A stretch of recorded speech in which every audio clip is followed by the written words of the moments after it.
여러분, 기독교 신앙에서 가장 중요한 질문이 뭘까요? 어떻게 사람이 구원을 받는가 하는 것입니다.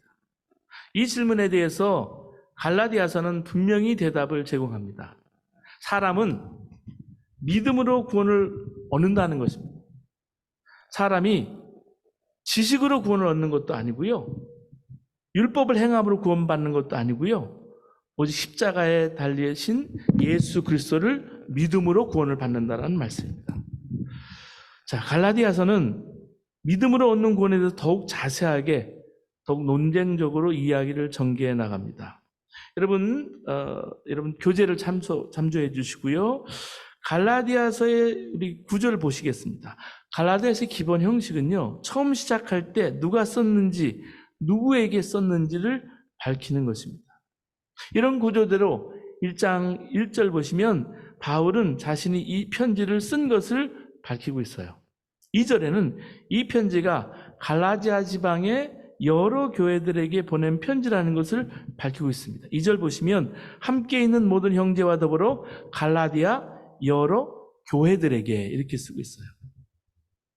바울이 여러분 1차 전도 여행을 갔을 때 갈라디아 지방을 집중적으로 전도를 했어요. 근데 그때 세워진 교회가 바로 네 교회입니다. 비시디 안디옥, 이고니온, 루스드라, 더베의 교회들에게 보낸 일종의 회람 편지인 것입니다. 자, 보시면 1장 1절에서 5절까지는 말씀드린 대로 발신자 바울과 수신자 갈라디아 아까 여러 교회들 그걸 밝히고 있고요. 그리고 바울의 사도권을 보호하고 복음을 변호하는 것이 1장 6절에서 2장 21절이에요. 그리고 그 복음에 대한 교리적인 설명이 나옵니다. 3장에서 4장의 내용입니다. 그러니까 믿음으로 이렇게 된다는 그런 내용이에요. 그리고 교훈이에요. 윤리적인 교훈이 5장에서 6장에 나오고 있습니다. 율법에서 자유한 복음적인 삶에 대한 교훈이 나오는 거예요. 그 다음에 6장 11절에 18절에 보면 결론 부분이 나옵니다. 경고와 그리고 축도예요. 자, 바울이 갈라디아를 쓴 이유가 뭘까요? 갈라디아 교회는 그 당시에 이단이 침투해서 교회를 미혹하게 했어요. 어떤 이단일까요? 여기 지금 갈라디아에서 말하는 것은 다른 복음을 전하는 이단이라고 말해주고 있습니다. 이들은 유대주의자들로서 구원을 받으려면 예수 믿는 것만으로는 부족하다는 거예요. 율법을 지켜야 한다는 것입니다. 할례를 행하고 음식법, 정결법을 행하고 안식일도 지키고 유대 절기를 지켜야 한다. 그래야 구원받는다. 그렇게 주장하는 것입니다. 근데 이것은 복음의 진리와는 완전히 반대되는 가르침입니다. 여러분, 복음이 뭐예요? 십자가의 복음은 예수 그리스도의 십자가의 은혜를 통해서 믿음으로 구원을 받는 것임을 얘기해 주고 있습니다. 어떤 행위나 율법이나 사람의 노력으로 구원받는다, 그걸 가르치지 않아요. 바울이 갈라디아 교회를 떠난 지 오래되지 않았는데 벌써 다른 복음을 전하는 거짓 선생들이 침투해 있는 것입니다. 갈라디아 지방에. 그래서 교회를 어지럽히니까 바울이 갈라디아서를 쓰면서 다른 복음에 대해서 경계하는 거예요. 바울이 본론의 첫 구절부터 그래서 아주 강경하게 대처합니다. 1장 6절 한번 펴보세요. 그리스도의 은혜로 너희를 부르신 이를 이같이 속히 떠나 다른 복음을 따르는 것을 내가 이상하게 여기노라. 여러분, 갈라디아의 서론이 이제 끝나고 본론으로 들어가는 가장 중요한 첫 구절인데, 보통 본론은 이렇게 시작하지 않거든요. 먼저 수신인에 대해서 뭔가 칭찬하고 감사하고 그렇게 말을 한 다음에 예의를 지켜서 이제 들어가는데, 예의도 차리지 않고 서론이 끝난 다음에 곧바로 갈라디아 교회 문제를 지적하고 바울이 왜 이 편지를 썼는지를 설명해 주고 있습니다.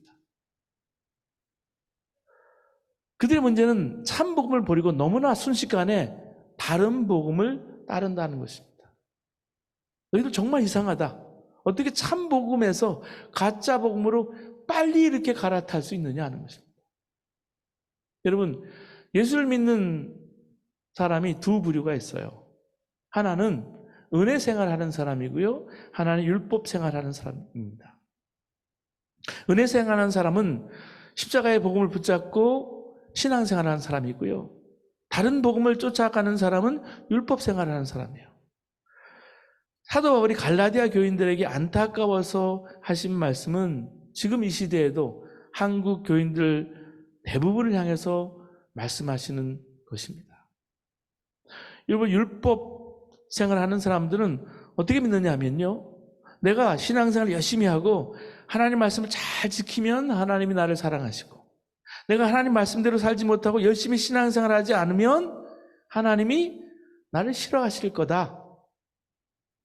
여러분, 이렇게 생각하는 사람은 율법적인 신앙생활을 하는 사람이에요. 혹시 여러분도 지금 그렇게 생각하고 신앙생활을 하고 있지 않은지 여러분 자신을 한번 돌아보시기 바랍니다. 심지어 내가 열심히 신앙생활을 하지 않고 하나님 말씀도 살지 못했기 때문에 구원도 못 받았을 거야. 확신이 없어. 이렇게 생각하는 사람도 있어요. 교회 다니는 교인들 중에서 구원의 확신을 가지지 못하고 산다라는 거죠. 그러면 미혹해하는 사탄이 여기를 틈타서 들어옵니다. 이단이 마찬가지예요. 여러분, 구원파가 마찬가지잖아요. 구원받은 경험이 있습니까? 언제 구원받았습니까? 어떤 체험이 있습니까? 구원받은 확신이 없으면 당신은 구원받은 것이 아닙니다. 다시 한번 성경 공부 같이 한번 해보실까요? 예.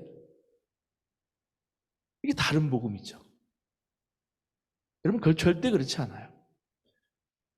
여러분, 예수님을 우리가 구주로 영접했다면 반드시 구원받습니다. 구원받았어요. 하나님이 저 여러분을 사랑하십니다. 여러분은 하나님의 자녀고 천국 백성이 된 거예요. 이미 과거 완료형이에요. 하나님은 여러분을 보실 때 어떻게 사나? 내 말대로 잘 사나? 열심히 교회 생활, 신앙생활 하나? 이런 걸 보면서 더 사랑하기도 하고 덜 사랑하기도 하시는 하나님이 아니세요. 오해하는 거예요. 하나님은 예수 그리스도를 구주로 내 마음에 영접한 것 때문에 죄를 회개하고 예수님을 구주로 영접했다는 딱 한 가지, 단 한 가지 조건만 가지고 여러분을 너무너무 사랑하세요. 이게 복음이에요. 그런데 이 복음을 모르는 바는 아닌데 실제로 그 복음을 누리지 못하는 성도들이 참 많이 있습니다. 여러분, 자녀들 한번 생각해 보세요. 여러분 자녀들 말은 지독하게 안 듣죠? 하라는 공부는 너무너무 안 하죠? 자기 방 어지러 놓고 그냥 다니죠? 그래도 저녁에는 어떻게 합니까? 문에 초인종 두드리고 들어와요. 엄마가 나오면 뭐 아들이나 딸이 그렇게 말합니까? 나 같은 놈이 오늘 집에 들어가도 됩니까? 이렇게 물어보는 적이 없어요. 그렇게 말 안 듣고 공부 안 하고 속썩이고 달라는 건 많고 방 정리 하나도 제대로 안 해놓으면서도 저녁이면 당당히 문 열고 들어와요. 왜? 우리 집이니까. 은혜를 누리고 사는 거예요. 그럼 진리가 너희를 자유케 하리라 그랬어요. 힘들고 어려운 일이 참 많지만 여러분, 이미 구원받은 하나님의 자녀는요, 두려워하지 않아요. 은혜를 누리고 살아야 돼요. 그게 은혜 생활이에요. 은혜를 누리고 사는 거예요. 그래서 여러분, 이제 우리 1장의 8절 9절에는 바울이 더 심한 말까지 하거든요. 그러나 우리가 혹은 하늘로부터 천사라도 우리가 너에게 전한 복음 외에 다른 복음을 전하면 저주를 받을지어다. 우리가 전에 말하였거나 내가 지금 말하노니 만일 누구든지 너희가 받은 것 외에 다른 복음을 전하면 저주를 받을지어다. 연거푸서 바울이요 2번 다른 복음을 전하면 저주받는다. 이렇게까지 얘기한 이유가 뭘까요? 이런 다른 복음은 단순히 교인들에게 전해진 여러 의견 중에 하나가 아니라 구원을 막는 사탄의 아주 사악한 이론이기 때문입니다. 좋게 말해서 다른 복음이죠. 그래서 바울은 거짓 교사들로부터 갈라디아 교회를 보호하기 위해서 이 문제를 적극적으로 대처하고 자신의 사도권과 자신의 전한 복음을 변호합니다. 변증해요. 첫 번째는 바울이 자기 변호를 하고 있습니다. 바울의 대적자들은 우리 고린도 전후서를 여러분과 공부하면서도 나눴지만 바울이 예수님의 12 제자들과 다른 사도잖아요. 예수님의 사도들이 전하는 것과는 다른 복음을 전하고 있기 때문에 진짜 사도가 아니다. 그렇게 말하는 사람도 있었어요. 여기에 대해서 바울은 자신의 사도권은 사람의 권위나 전통에 의해서 주어진 것이 아니라 하나님께 직접 받았다라고 그렇게 강조합니다. 그래서 1장 1절 보실까요? 사람들에게서 난 것도 아니요 사람으로 말미암은 것도 아니요 오직 예수 그리스도와 그를 죽은 자 가운데 살리신 하나님의 아버지로 말미암아 하나님 아버지로 말미암아 사도된 바울은, 맨 마지막에 이 사도된 바울은, 그리고 15절 16절에 그러나 내 어머니의 태로부터 나를 택정하시고 그의 은혜로 나를 부르시니가 그의 아들을 이방에 전하기 위하여 그를 내 속에 나타내시기를 기뻐하셨을 때에, 바울은 자신의 사도성이 어떤 사람이나 전통에 기초한 것이 아니라 하나님이 직접 자신을 콜링하셨다, 부르셨다, 여기에 기초해요. 그리고 그 부르심은 벌써 어머니 태에서부터 그렇게 이루어진 것이다. 나를 가짜로 보면 안 된다 하는 말이에요. 그런데 대개 보면 이런 말 하는 사람이 좀 이상하잖아요. 수상하잖아요. 이단들이 주로 이렇게 얘기합니다. 나는 정식 신학을 공부한 적은 없지만 예수님이 직접 나를 사도로 선택하셨고 나에게 필요한 말씀을 주셨기 때문에 나는 예수의 사도이다. 그러니 당신들은 다른 목사들 말 듣지 말고 내 말을 들어야 된다. 여러분, 정명석처럼 여러분 이대 앞에 신촌에 연대나 서울대 학생들 중심으로 바이블 스터디를 하면서 바로 이렇게 얘기를 해요. 이렇게 말하는 이단들이 상당히 많이 있어요.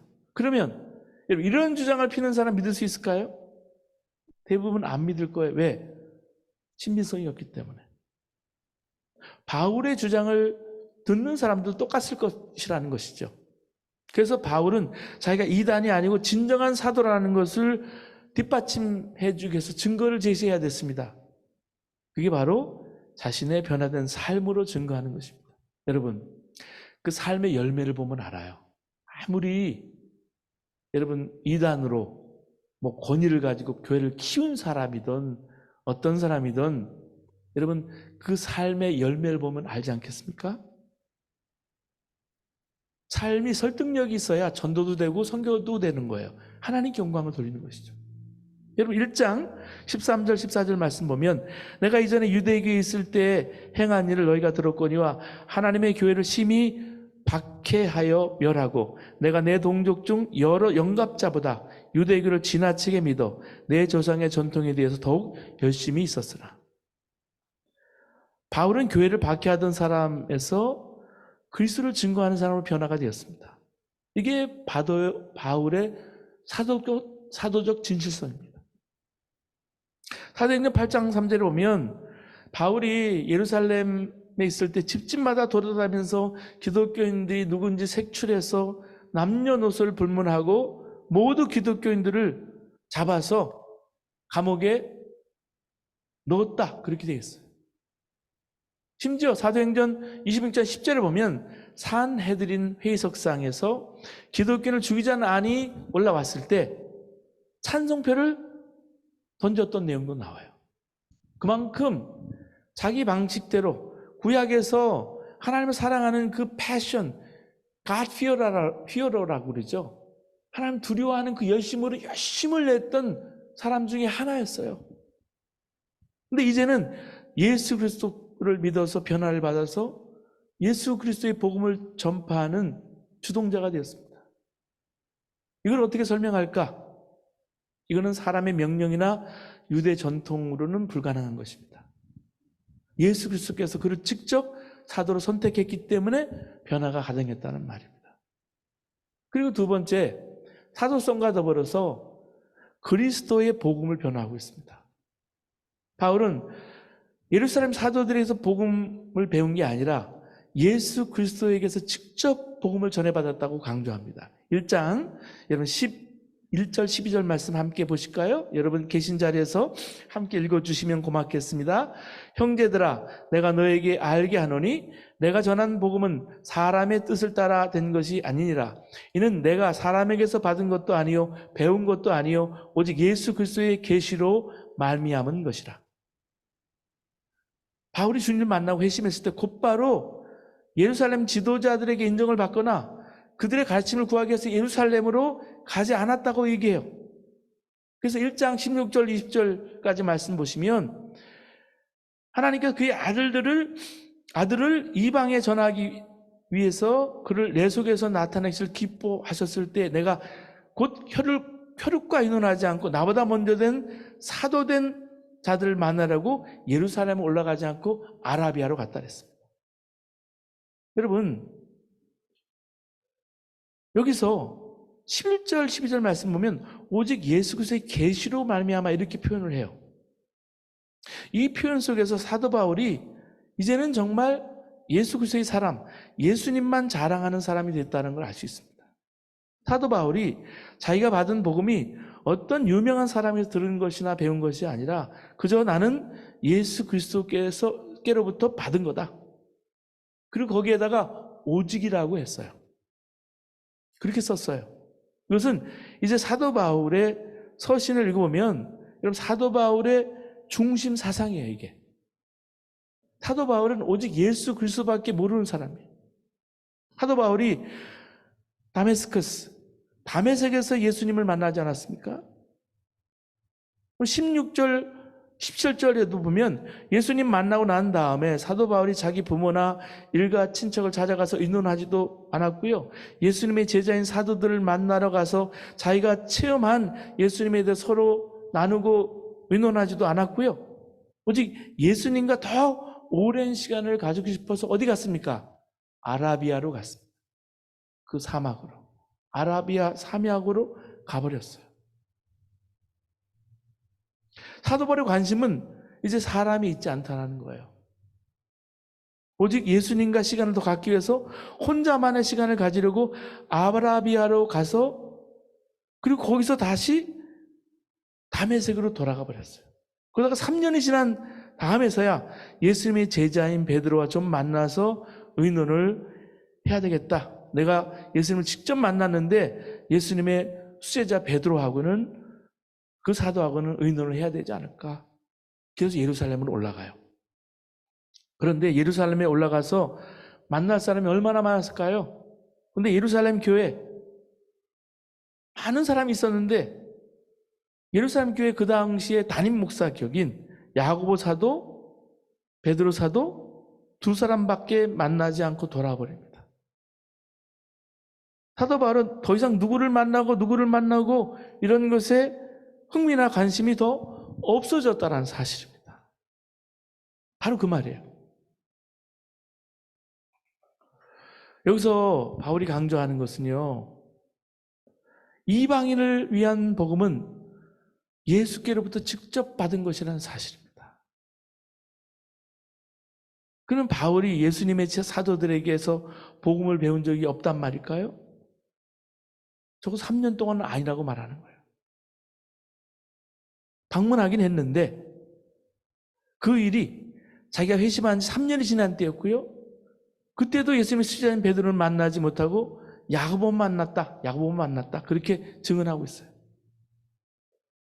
그래서 예수께서 직접 자기가 복음을 받았기 때문에 엄격하게 따지고 보면 바울이 전하는 복음은 예루살렘 지도자가 전하는 복음보다 더 아주 순수한 복음이었습니다. 유대인들이 전하는 복음은요, 유대인 크리스찬 아니에요. 복음 플러스 유대인 전통이 가미된 거예요. 근데 바울이 전하는 복음은 예수님에게서 직접 받은 복음이기 때문에 불필요한 인간의 전통을 빼고요. 순수한 그 복음 자체였던 것입니다. 그런 면에서 바울이 전하는 복음은 예루살렘 교회가 전하는 복음과는 형태가 다를 수밖에 없습니다. 그래서 사도 바울은 예수님밖에 자랑할 것이 없고요. 예수님으로만 만족한다는 사실이에요. 여러분은 어떠십니까? 정말 예수님으로만 만족하신지요? 예수 믿는 것만으로 충분하신지요? 이게 바로 예수님 만난 사람이 이렇다는 거예요. 그런데 예수님을 만나지 못한 사람, 실제로 은혜를 생활하지 못하는 사람은 이렇게 안 돼요. 예수님만을 만족하고 그렇지 못하고 예수님만 자랑하고 이렇게 살지 못해요. 항상 뭔가 다른 만족할 거리를 찾아요. 있어야 돼요. 그래서 자랑하는 것이 여러 가지가 나와야 돼요. 이 갈라디아 교회에 와서 다른 복음을 전해가지고 갈라디아 교인들은 아주 혼란에 빠뜨렸던 사람들이 있습니다. 이 사람들이 바로 예루살렘에서 온 사람들이었습니다. 그 사람들은 자기를 뭐라고 소개했냐면 야고보 사도가 보내서 왔다고 그렇게 소개를 했어요. 마치 추천장을 받아서 온 것처럼. 이건 여러분 사도 바울과 이게 비교가 되는 부분입니다. 그때 당시에 야고보 사도는 예루살렘 교회의 리더예요. 교회 수장이에요. 담임 목사예요. 그러니까 야고보 사도가 보냈다. 그 말은 이 사람이 대단히 중요한 사람이라는 뜻이죠. 율법주의자들은 어떤 사람을 내세우기를 좋아한다는 말씀입니다. 여러분 만약에 어떤 사람이 여러분에게 찾아가서 담임 목사님 보내서 왔습니다. 그럼 그 사람 보는 눈이 어떻게 됩니까? 적어도 교인들 같으면 그렇습니까? 목사님이 보내셨습니까? 그 사람 인물이 좀 못생겼든지 키가 너무 크든지 작든지 뚱뚱하든지 말랐든지 상관이 없이 목사님 보내셨습니까? 누가 보냈냐는 것이 꽤 신경 쓰이는 문제라는 것이죠. 율법주의자들은 내 백그라운드가 누구냐? 누구다? 이걸 이야기하기를 좋아해요. 자기 직분이 뭐다? 그런 걸 말하는 걸 좋아하고요. 내가 공부를 얼마만큼 했다? 이렇게 드러나는 것을 굉장히 좋아해요. 레저메를 쓰고 네임카드를 만들고 이런 것에 신경을 굉장히 써요. 혹시 여러분들이 어떤지 여러분 자신을 한번 점검해 보세요. 정말 예수님만 자랑하고 예수님만으로 만족하는지. 이런 바울이 이렇게 예루살렘에서 온 사도들과 차이가 있었다는 거예요. 그걸 인정하고 밝히면서 여러분 2장 내용에 보면 복음의 본질은 어디서나 같아야 되지만은 그 복음이 전달된 형식은 개별 상황에 따라서 변경되어야 된다는 사실을 인식했다는 사실입니다. 상황에 따라서 여러분 텍스트가 있지만 컨텍스트 상황에 따라서 여러분 이방인에게 적용되어야 되려면 바울이 이렇게 유연했어요.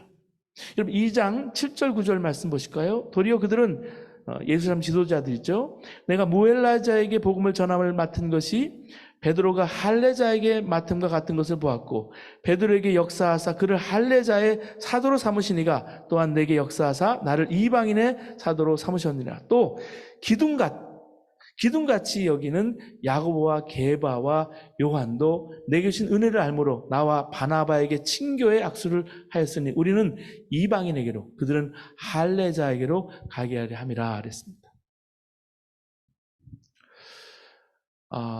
해외에는요 코스타가 있습니다. 특별히 미국에는 코스타가 여러분 우리 시카고 휘튼 칼리지에서 주로 열리는데 브라질에서 사역하는 도은미 사모님이라고 있어요. 이분은 상담 사역을 하시는 사모님이신데 한 번은 유학생에게 말씀을 전하면서 이런 질문을 했습니다. 여러분의 마음을 나타내는 표현 중에 소외감, 열등감, 쉽게 포기하고 싶은 마음, 좌절감 죽고 싶은 마음, 이 5가지 중에 3가지 이상인 사람은 한번 일어나 보세요. 그때 많은 유학생들이 일어나는 것을 보았습니다. 도은미 사모님이 그들에게 말해요. 여러분은 하나님의 은혜를 들어 알고 있지만 사실은 전혀 누리지 못하고 있는 사람입니다. 여러분, 해외 유학생 수련회에 참여하는 사람들은요, 신실한 사람들이에요. 여러분, 미국 내셔널 와이드에서 얼마나 넓어요. 근데 그 시카고가 지금 가운데니까 다 비행기 값 내고 숙소 정하고 스케줄 어려운 시간 빼서 오는 사람들이에요. 근데 그들 중에 상당수가 은혜를 누리지 못하고 있다는 사실이에요. 초대교회 때도 예수를 믿지만 은혜를 모르고 살았던 성도들이 많았습니다. 그들의 문제는 예수를 믿은 사람이 율법도 지켜야 하느냐 하는 것입니다. 당시 유대인 그리스도인 중에는 구원을 받으려면 예수님을 믿을 뿐만 아니라 할례도 받아야 한다, 이렇게 주장하는 이들이 많았습니다. 이거는 당시 사도 바울이 전도에서 세워진 많은 이방인 교회의 크리스찬들에게 아주 심각한 문제가 된 거예요. 이 문제를 해결하기 위해서 예루살렘에 첫 번째 회의가 열렸습니다. 사도 바울과 베드로와 야고보, 요한 사도들이 모였습니다. 사도 바울은 이 예루살렘 회의에서 이제 이방인을 같이 데리고 가요. 이방인 디도를 데리고 참석을 했습니다. 여기는 이유가 있어요. 디도는 할례를 받지 않고 단지 예수 그리스도를 주님으로, 그리스도로 영접해서 변화된 사람이에요. 이 사람을 데리고 간 거죠, 디도를. 이 디도는 나중에 초대교회의 지도자가 된 사람이에요. 이 예루살렘 회의에서 사도들이 중요한 결정을 내렸습니다. 그것은 사도 바울의 요청을 받아들여서 이방인들에게 예수 그리스도의 속죄의 복음을 받아들이는 것 외에 어떤 율법을 지키는 것도 요구하지 않았다라는 거예요. 이렇게 해라, 이런 맨데이트를 요구하지 않았다라는 거예요. 여기서 주목해 볼 것이 있습니다. 그것은 유대인 그리스도인들은 왜 이렇게 할례를 받아야 된다고 주장했을까요? 겉으로는 하나님을 더 잘 믿으려고 하는 사람처럼 보여요. 예수님도 믿고 율법도 지키는 것이기 때문에. 1+1이잖아요. 둘 다 하잖아요. 보스 앤드 아니에요. 근데 아니에요. 잘못 믿는 거예요. 그들이 할례를 주장하는 진짜 이유는 예수님을 믿으면서도 하나님의 사랑에 대한 확신이 없기 때문입니다. 할례가 뭡니까? 남자 성기 표피의 끝부분을 잘라내는, 요즘 같으면 포경수술 같은 것인데요. 진정한 의미는 사람이 하나님을 보지 못하는 마음의 표피를 벗겨내는 것입니다. 그래서 사도 바울은 로마서 2장 28절 29절에 할례는 마음에 받아야 한다고 그렇게 말하고 있습니다. 여러분, 그렇기 때문에 예수를 믿으면 이미 할례를 받은 거예요. 이게 진짜 할례 받은 거예요. 예수 믿으면 우리의 죄가 사해지면서 하나님 관계가 회복되고 영적인 눈이 뜨이기 때문에, 육신의 할례를 또 받아야 된다 강요하는 것은 예수님 십자가의 복음만으로는 우리의 구원이 불안정하다고 믿는다는 그런 의미죠. 그래서 사도 바울은 할례 받기를 주장하는 사람을 저주받은 사람이라 하고 거짓 형제라고 선언까지 했습니다. 자, 이렇게 여러분, 이방인 크리스찬과 유대인 크리스찬과 서로 합의를 봤어요. 근데 이 합의가 개척교회 차원에서 인정받는 과정은 그렇게 순조롭지만은 않았던 것 같다는 말씀입니다. 왜냐하면 안디옥, 여러분 이방인 선교의 전초기죠. 이 안디옥을 방문한 베드로는 이 사안에 대해서 왔다 갔다 하는 모습을 보입니다. 2장 11절 이하에 보면 베드로가 안디옥을 방문합니다. 안디옥 교회는 이방인이 대다수죠. 그래서 아주 선교하는 교회, 보내는 교회, 대표적인 교회가 된 거예요. 근데 주일 예배를 드리기 위해서 사람들이 모였을 때 사람들이 음식을 가져올 거 아니에요.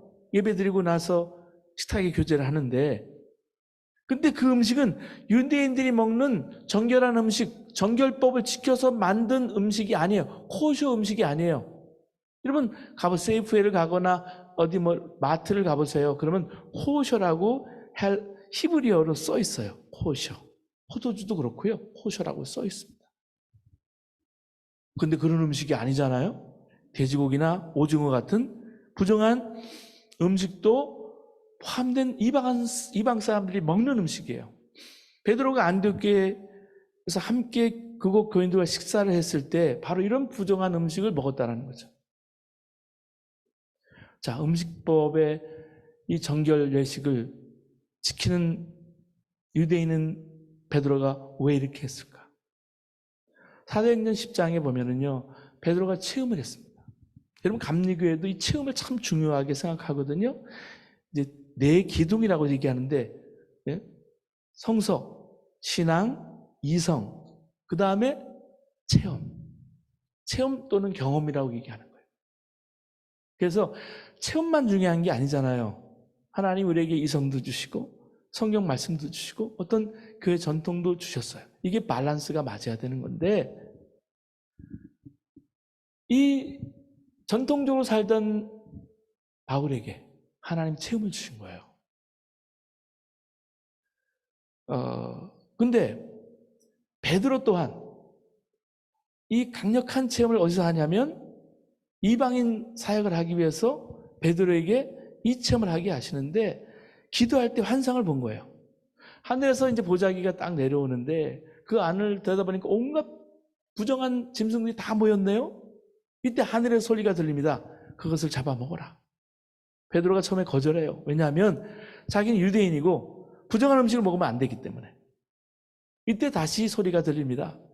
하나님께서 깨끗다 하신 것을 내가 속되다 하지 말라. 이 장면이 3번이나 반복이 됩니다. 베드로 환상에서 깨서 이게 무슨 뜻일까 생각합니다. 그때 밖에서 동시에 누가 찾는 소리가 들려요. 자, 베드로 환상으로 보고 또 귀로도 들리고 누군가 찾아와서 만났어요.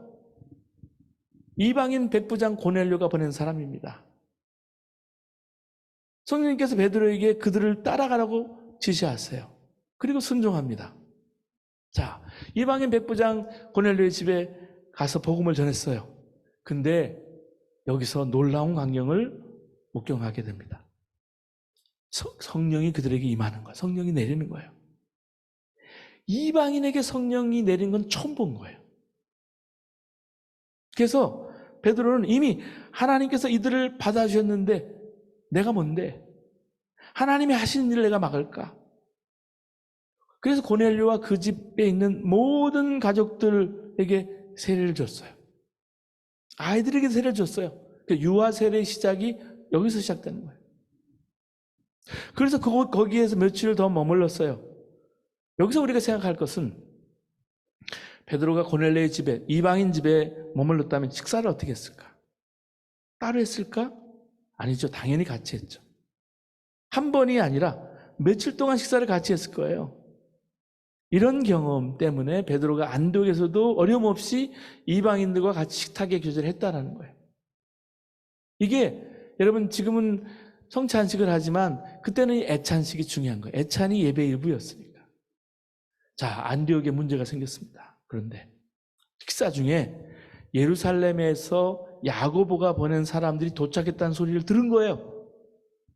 이 소리를 듣자마자 베드로가 벌떡 일어났습니다. 여러분 왜 깜짝 놀랐을까요?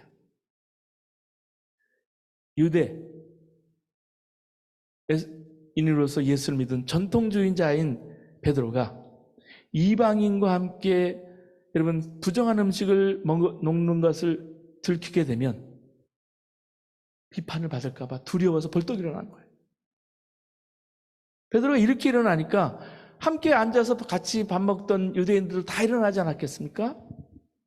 바울은 베드로가 이렇게 복음의 본질과 전통을 구분하지 못하는 것에 대해서 책망을 하면서 2장 14절에 이야기합니다. 그러므로 나는 그들이 복음의 진리를 따라 바르게 행하지 아니함을 보고 모든 자 앞에서 게바에게 이르되 내가 유대인으로서 이방인을 따르고 유대인답게 살지 아니하면서 어찌하여 이방인을 유대인답게 살게 하려 하느냐.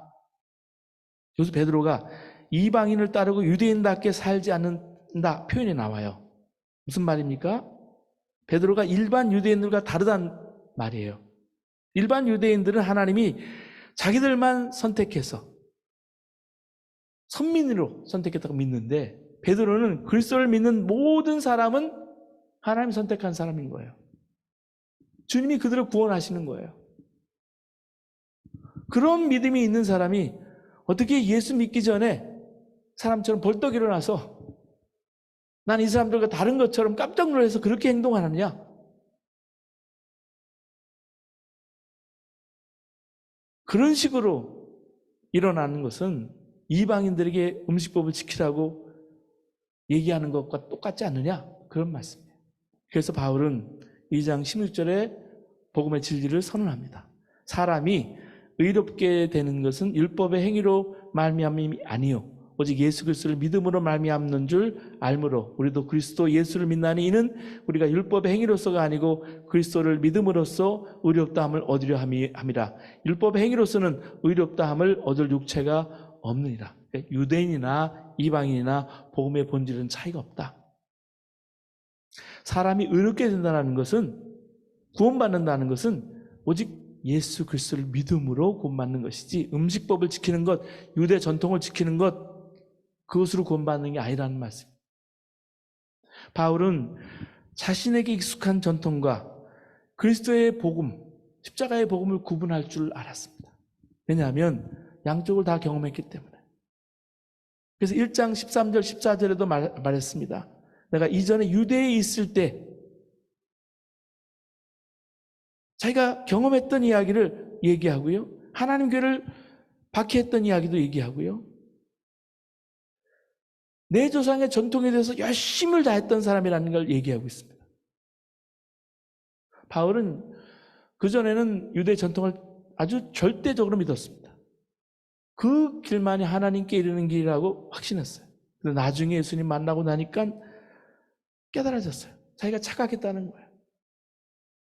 유대 전통이 하나님께로 가는 유일한 길이 아니라 실제로 그것이 사람들이 하나님께 가는 것으로 막는 잘못된 길이라는 것이죠. 예수님께서 여러분 바리새인들 책망하시잖아요. 그것도 같은 맥락입니다. 화 있을진저 외식하는 서기관들과 바리새인들이여, 너희는 천국 문을 사람들 앞에서 닫고 너희가 들어가지도 않고 들어가려 하는 자도 들어가지 못하게 하는도다. 마태복음 23장 13절 말씀이에요. 천국 길을 막는 길이라는 거예요. 복음보다 전통을 앞세우면. 그래서 여러분 이 복음을 혼동해서는 안 된다는 말씀이에요. 우리는 어떨까요? 사람의 전통, 교회의 전통을 복음의 진리보다 앞세우지는 않으십니까? 그래서 복음의 진보를 막지는 않으십니까? 우리는 전통과 복음의 진리를 혼동하면 안 돼요. 복음의 진리는 어느 상황이나 동일합니다. 나이와 상관없이, 장소와 상관없이, 문화권과 상관없이 동일해요. 복음이 전달된 형식은 상황에 따라 달라져야 하는 것이 맞습니다. 이거는요, 상황이 달라졌기 때문에 해석도 달라지고요, 달라지는 거예요. 예전에 어느 장로교에서는요, 피아노까지도 사용하지 못했어요. 피아노가 여러분 강단 앞에 있는 거 허락하지 않았어요. 기타 치고요, 앞에는 찬양을 해요, 당장 내려오라 그랬어요. 제가 대학생부를 맡아서 기타 메고 어느 형제가 찬양하는데 끌려 내려왔어요. 대예배 때 어떻게 기타를 가지고 올라가느냐. 여러분 상황이 달라진 거예요. 알아야 돼요. 제가 가운을 쭉 입다가 어느 교회 처음 예배 드릴 때 담임으로 부임해서 가운을 벗었어요. 그때까지 100년 된 교회가 가운을 벗은 적이 없어요. 제가 벗었어요.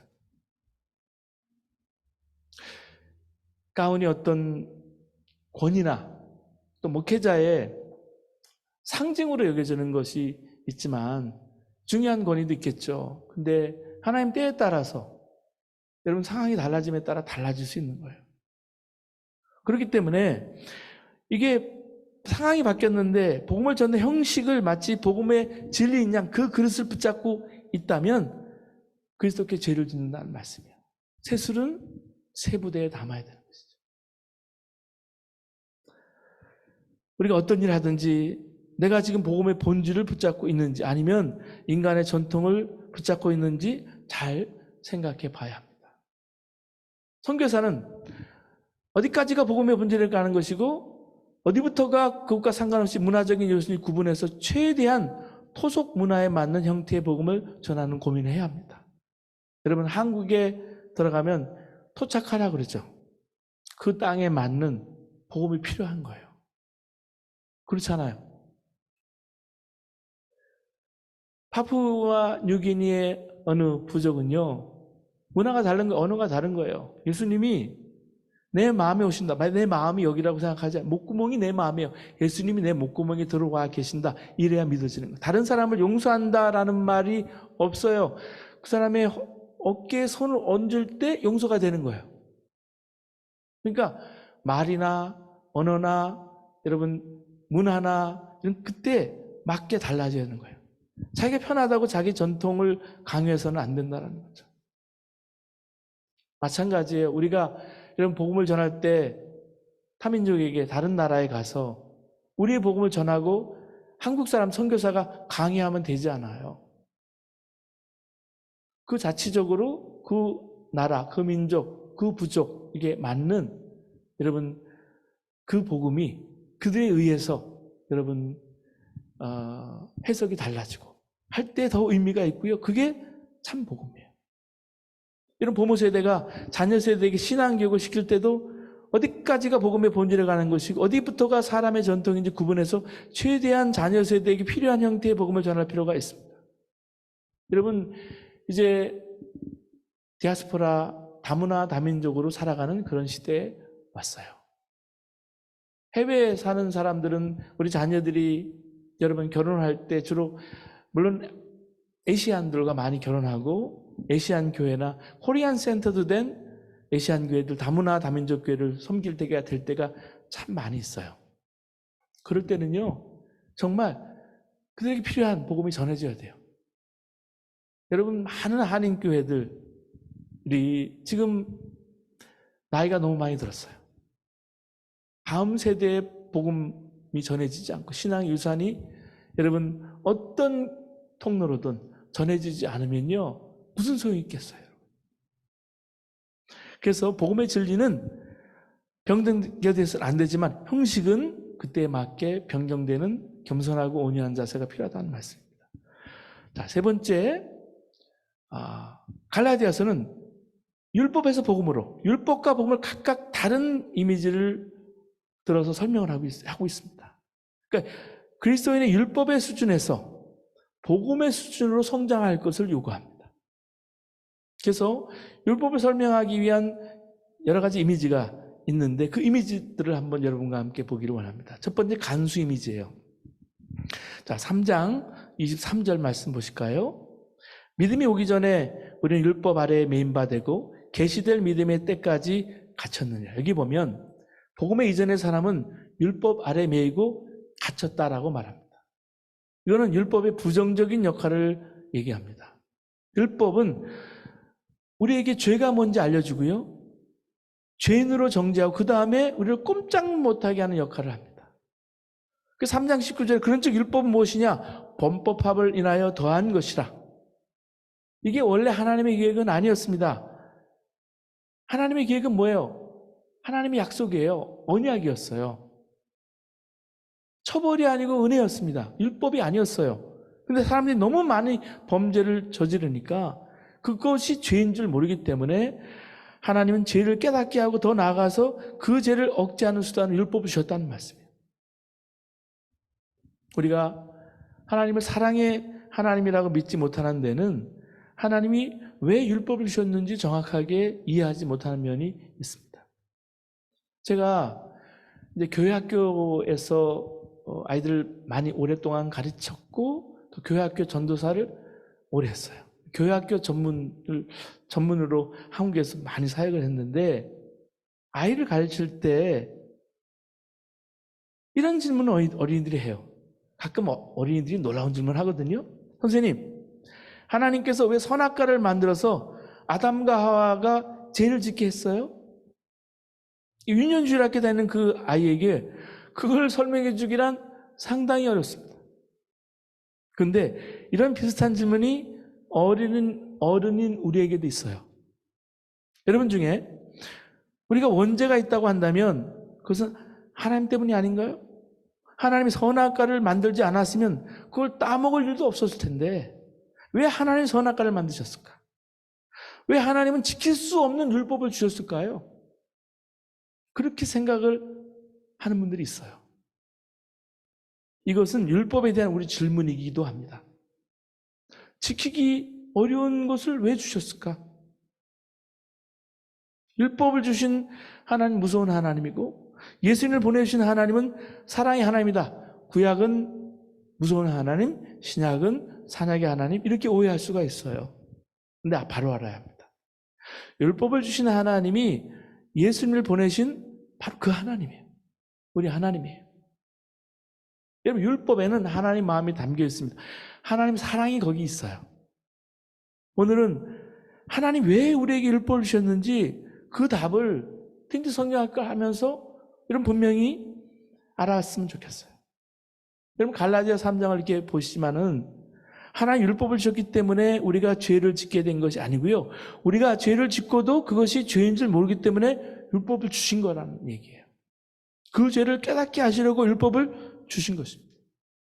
하나님이 선악과를 주셨기 때문에 우리가 죄를 짓게 된 것이 아니고 사람이 죄를 지었는데 하나님이 선악과를 따먹지 말라는 말씀을 주셨기 때문에 그것이 죄인 줄 깨닫게 됐다는 사실이에요. 그러면요, 사람이 죄를 깨닫고 바로 회개하면 될 게 아닐까? 죄인 줄 알면 고치면 될 게 아닐까? 그렇지 않아요. 율법은 우리가 죄가 뭔지 알려주지만 그것을 고칠 능력까지 주지는 못합니다. 이게 한계예요. 3장 21절 말씀 보시면 그러면 율법이 하나님의 약속들과 반대되는 것이냐? 결코 그럴 수 없느니라. 만일 능히 살게 하는 율법을 주셨다면 의가 반드시 율법으로 말미암았으리라. 중요한 표현이 여기 나오죠. 만일 능히 살게 하는 율법을 주셨다면 무슨 말입니까? 율법은 능히 살게 하는 율법이 아니라는 얘기예요. 하나님께 원래 율법을 주셨을 때 사람들과 그 율법을 통해서 생명을 얻도록 계획하지는 않으셨어요. 율법은 처음부터 요구만 하지 명령만 하지 율법 조항들을 실행할 능력까지 주지는 않았습니다. 그런 의미에서 율법은 우리를 자유케 하는 것이 아니라 감옥에 마치 가두는 간수 같다는 얘기예요. 간수 이미지가 여기 있는 거예요. 그래서 3장 23절에 그렇게 매인받았다, 갇혔다 이런 말을 쓰고 있습니다. 여러분 몸이 아파서 병원에 가서 제일 먼저 뭐 합니까? 진찰하고 검사를 합니다. 그거는 미국보다 한국이 요즘 더 잘하는 것 같아요. 그 진찰을 통해서 병을 발견하는 사람을 여러 번 봤어요. 미국에 보험이 있어도요, 한국 가서 이렇게 진찰해서 암을 발견한 분이 치료하고 오는 것도 저는 여러 번 봤어요. 왜 이렇게 할까요? 병을 알아야 치료하잖아요. 병을 정확히 진단하는 병원이 좋은 병원입니다. 그렇잖아요? 여러분 커뮤니티에 병원 중에 먼저 가서 한국은 초진을 하잖아요. 그래서 그것 때문에 좀 심각한다. 그러면 스페셜리스트하고 상의를 하든지 그 의사 선생님이 추천합니다. 큰 병원으로 가라든지. 그러면 돈을 갖다 주면서까지 우리 병을 찾으려고 하잖아요. 율법이 이와 같은 역할을 하는 거예요. 죄는 영적인 병입니다. 병 중에 암병이에요. 우리 인생의 암입니다. 근데 안타깝게 대부분의 사람들이 자기의 죄가 심각하다는 걸 알지 못해요. 암병인데 그냥 감기 정도로 가볍게 여기고 살아요. 그러면 결과가 어떻게 됩니까? 망하는 거예요. 지금 우리가 그렇게 사는 것입니다. 우리의 죄의 심각성을 알지 못합니다. 그래서 하나님께서 우리에게 율법을 주신 거예요. 그리고 두 번째는 초등교사 이미지입니다. 3장 24절 한번 보실까요? 이같이 율법이 우리를 그리스도께로 인도하는 초등교사가 되어 우리로 하여금 믿음으로 말미암아 의롭다함을 얻게 하려 함이라. 여기서 말하는 여러분 초등교사라는 말이 나옵니다. 이 개정판에는 초등교사라고 그러고 개혁판에는 몽학선생이라고 그러거든요. 기억나세요? 여러분 몽학선생이라는 표현을 쓰잖아요. 초등교사, 이 몽학선생은 되게 귀족 집안에 사는 유식한 종을 말합니다. 이 사람의 임무는 주인의 아들이 대략 6, 7세에서부터 17세, 18세까지 쫓아다니면서 보호하고 훈육하는 사람이에요. 가정교사 같은 사람이죠. 예. 그래서 주인의 아들이 학교 갈 때 따라가서 딴짓도 못하게 감시하고 학교가 끝나면 또 안전하게 집으로 돌아오는 것도 하고 운동도 시키고 밥도 어떻게 먹어야 되는지 아주 예절교육, 인성교육까지 감당을 합니다. 그래서 당시 그림을 보면 이 초등교사는 주인의 아들 앞에서 회초리나 막대기를 가지고 서 있는 모습도 복원합니다. 여러분 24절에 율법이 우리를 그리스도에게로 인도하는 초등교사, 몽학선생이 된다 그랬어요. 여러분 사실 몽학선생이라는 말은 몽고가 중국을 지배했을 때, 징기스칸 때 지배하잖아요. 중국 사람에게 몽고의 풍습이나 몽고 말을 억지로 배우게 했던 선생을 몽학선생이라 그랬습니다. 우리가 일제 때 일본 선생처럼, 센세이처럼 몽학선생이 얼마나 무섭고 엄했는지 상상이 가세요? 율법이 그런 역할을 했다라는 얘기예요. 여러분 우리에게 개인 교사가 한 분씩 있어요. 몽학선생 같은 개인 가정교사 같은 율법이에요. 이 율법은 우리를 굉장히 엄하게 다룹니다. 무서워요. 성경은 하나님께서 주신 모든 율법을 요약하면 두 가지라 그랬습니다. 하나는 하나님을 마음과 뜻과 정성을 다해서 목숨을 다해서 하나님 사랑하라. 두 번째는 이웃을 내 몸과 같이 사랑하라. 그렇게 말씀해 주셨어요. 이 두 가지가 계명에 다 들어가 있어요. 하나님 사랑과 이웃 사랑. 그게 십계명도 마찬가지죠. 여러분 벌써 10월 둘째 주가 됐습니다. 올 한 해 결심한 게 많았어요. 열심히 사셨는데 하나님 사랑, 이웃 사랑 다 지키고 사셨어요? 지난주 열심히 정말 예배드리고 결심했는데 며칠 지나고 나서 내 모습은 형편이 없네요. 모든 것을 다 아신 하나님 앞에 내 모습이 어떤지는 율법을 통해서 보면 알 수 있어요. 거울처럼. 이 율법이 언제나 우리 양심을 때립니다. 무서운 죄책감도 갖다 줍니다. 절망감도 줘요. 율법이 하는 일은 이렇게 가정교사처럼 회초리를 들은 것처럼 몽학선생처럼 우리를 치는 겁니다. 죄인이라고 깨닫는 건 복이죠. 하나님 사랑이에요. 그것 때문에 예수님을 더 잘 믿게 됐다는 거예요. 율법은 우리를 그리스도에게로 인도하는 선생님. 개인 가정교사처럼. 자기 죄를 분명히 깨달은 사람, 자기 죄성에 대해서 절망하는 사람, 그 사람이 예수님께 나오는 거예요. 예수님이 구주이심을 발견하는 거예요. 자, 이렇게 여러분 바울이 율법을 초등교사에 비유를 했어요. 그런데 이것은 초등교사는요, 아이가 다 자랄 때까지 템퍼러리 프로베이션 기간인 거죠. 율법의 역할은 복음이 올 때까지만 지속한 거예요. 율법은 영원히 신자를 지배하기 위해서 주어진 것이 아니라 어느 일정 기간 동안만 그 사람이 그리스도를 신뢰하고 따르고 성장할 때까지 지배하도록 주어진 것입니다. 아직 성인으로 성장하기까지는 어쩔 수 없어요. 때로는 회초리도 들고 구슬리기도 하고 협박도 하고 초보적인 일을 해요. 여러분 아이들을 가르치죠. 미운 4살, 요즘은 더 크면 죽이고 싶은 7살. 아이들이 얼마나 커가면서. 그런데요, 아이들이요, 매를 드는 나이는 아주 어린 나이예요. 말로 가르칠 수 없어요. 매로 가르칠 수 없어요. 그때가 와요. 여러분, 예수 그리스도를 믿음으로 구원 얻는 복음이 전해진 이상 율법은 자기 임무를 다합니다. 원래 하나님이 그렇게 율법에서 복음으로 바톤 터치가 이루어지게 계획하신 것입니다. 그런즉 율법이 무엇이냐? 약속하신 자손이 오기까지 있을 것이라. 3장 19절 말씀입니다. 그리고 세 번째, 후견인과 청지기 이미지입니다. 4장 1절과 2절 보실까요? 여러분 같은 자리에서 여러분 읽어주시기 바랍니다. 내가 또 말하노니 유업을 이을 자가 모든 것의 주인이나 어렸을 동안에는 종과 다름이 없어서 그 아버지가 정한 때까지 후견인과 청지기 아래에 있나니. 재산을 상속받은 사람이 성인이 될 때까지는 후견인과 이 청지기, 재산을 관리하는 관리를 하는 것처럼 복음이 오기까지 율법이 우리에게 관리자 역할을 한다는 그런 이미지입니다. 당시 로마 사회의 법적인 관행을 들어서 바울이 설명을 하고 있어요. 여러분, 아이가 너무 어리니까 재산을 다 유산받은 재산을 다 관리하지 못할 것을 염려해서 유언장을 미리 만들어 놓습니다. 내가 죽거든 누구누구가 후견인과 청지기가 돼서 내 아들이 다 자랄 때까지 재산을 관리한다. 이렇게 유언장을 만들어 놓은 아버지가 이제 돌아가실 경우에 어린 아들에게는 당분간 재산에 대한 권리를 행사할 수 없어요. 나중에 진짜 자기가 주인이 될 것이기 때문에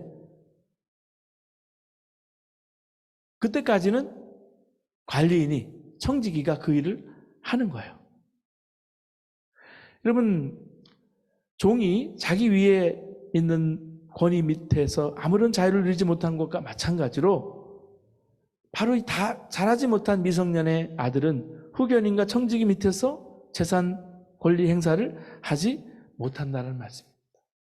이렇게 하는 이유는 미숙하기 때문에.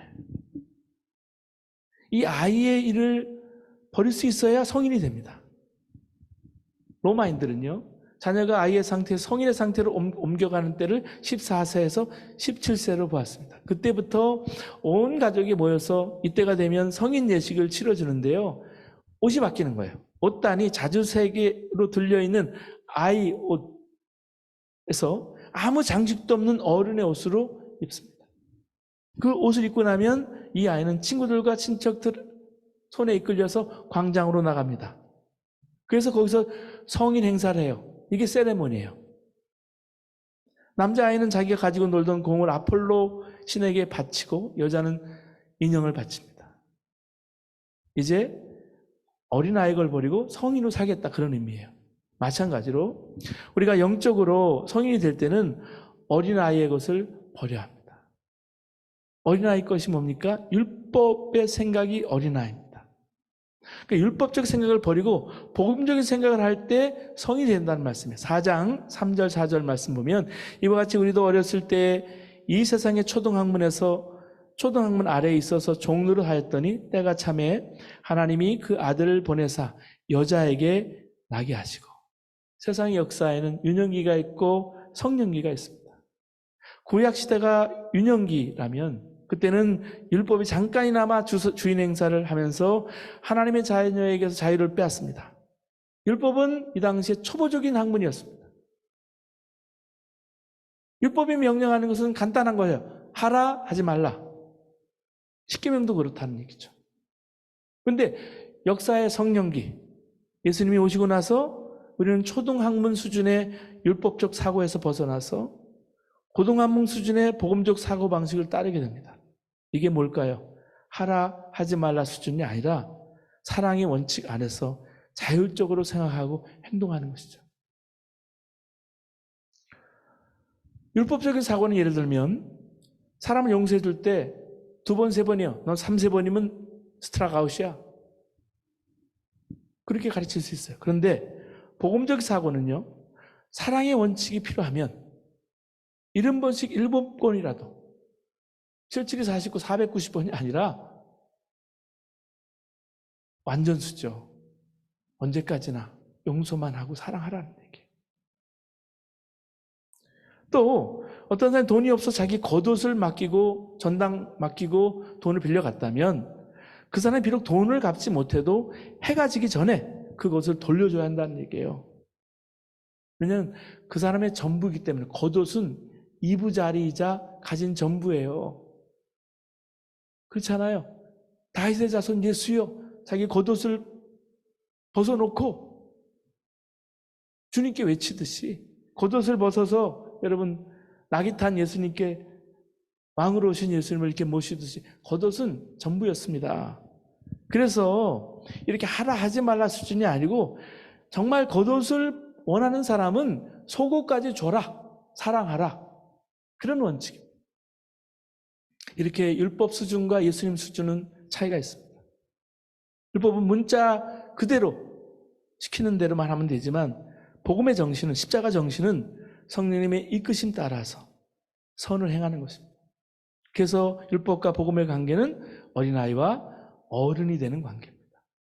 어린아이는 메시지 이렇게 해 전달해줘야 한다는 거죠.